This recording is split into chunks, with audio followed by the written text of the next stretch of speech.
ത്രിയേക ദൈവത്തിൻ്റെ വന്യ തിരുനാമത്തിന് മഹത്വമുണ്ടായിരിക്കട്ടെ. കുട്ടികൾ അവരെ പീഡിപ്പിക്കുന്നു, സ്ത്രീകൾ അവരെ വാഴുന്നു. എൻ്റെ ജനമേ, നിന്നെ വഴി നടത്തുന്നവൻ നിന്നെ വഴിതെറ്റിക്കുന്നു. നീ നടക്കേണ്ടുന്ന വഴി അവർ നശിപ്പിക്കുന്നു. ഏഷ്യ 3:12. ആകപ്പാടെ കീഴ്മേൽ മറിയപ്പെട്ട ഒരു ചിത്രം പ്രവാചകനിലൂടെ ദൈവം അരുളി ചെയ്യുന്നു. യഹൂദയുടെ അന്നത്തെ നാശചിത്രം ഈ വാക്യത്തിലുണ്ട്. ഇന്നത്തെ ദൈവജനത്തിൻ്റെ ചിത്രവും ഇതിൽ നിന്ന് വ്യത്യസ്തമാണോ എന്ന് ഇന്ന് നാം ഇരുന്ന് ചിന്തിക്കണം.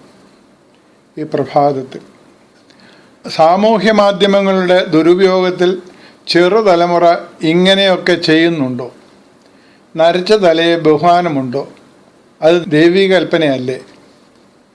നരച്ച തലയെ ബഹുമാനിക്കണമെന്ന് കൽപ്പിച്ചിട്ടുണ്ട്. 3:16 മുതൽ സിയോൻ പുത്രിമാരുടെ വേഷചമയ സംവിധാനങ്ങളുടെ വിശദീകരണമുണ്ട്. ആകപ്പാടെ ഒരു ദുരവസ്ഥ അവിടെ കാണാം. വീണ്ടും 5:20 പറയുന്നു, തങ്ങൾക്ക് തന്നെ ജ്ഞാനികളായും തങ്ങൾക്ക് തന്നെ വിവേകികളായി തോന്നുന്നവർക്ക് അയ്യോ കഷ്ടം. കാരണമുണ്ട്, ദൈവജ്ഞാനത്തിന് അവർ കാതു കൊടുക്കുന്നില്ല. അത്ര തന്നെ.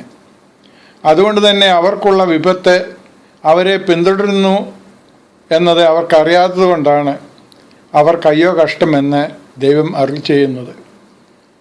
നമുക്കൊരു പഴഞ്ചൊല്ലില്ലേ, നാശകാലേ വിപരീത ബുദ്ധി. ഭാരതീയ ചിന്തകളിൽ സരസ്വതി ജ്ഞാനത്തിൻ്റെ ദേവതയും വികട സരസ്വതി എതിർചിന്തകളുടെ ദേവിയുമാണ്. കുംഭകർണൻ തപസ്സിരുന്നത് ചിരഞ്ജീവി ഇരിക്കുവാനാണ്. പക്ഷേ വരൻ ചോദിച്ചത് 6 മാസം സുഖനിദ്രയാണ്. വായ തുറന്നപ്പോൾ വികട സരസ്വതി നാവിൽ കളിയാടിയത്ര.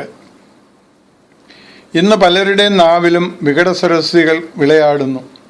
അതിൻ്റെ ആത്യന്തിക ഫലം സങ്കീർത്തകൻ പറയുന്നു, മനുഷ്യപുത്രന്മാരുടെ ഇടയിൽ വഷളത്വം പ്രബലപ്പെടുമ്പോൾ ദുഷ്ടന്മാർ എല്ലായിടവും സഞ്ചരിക്കും. പ്രാർത്ഥിക്കാം. നിന്റെ ദിവ്യജ്ഞാനം ശ്രദ്ധിച്ച് നല്ലവണ്ണം നിന്ന് ഒരുക്കത്തോടെ നിന്റെ കൽപ്പനകളെ കേൾക്കുവാനും ധ്യാനിക്കുവാനും അതിൻ പ്രകാരം നടക്കുവാനും എന്നെ നാഥ ഒരുക്കണമേ. പിതൃപുത്ര പരിശുദ്ധാത്മാവായ ത്രിയേക ദൈവത്തിൻ്റെ അനുഗ്രഹങ്ങളും നാം എല്ലാവരുടെ മേലും സദാ വർദ്ധിച്ചിരിക്കുമാറാകട്ടെ.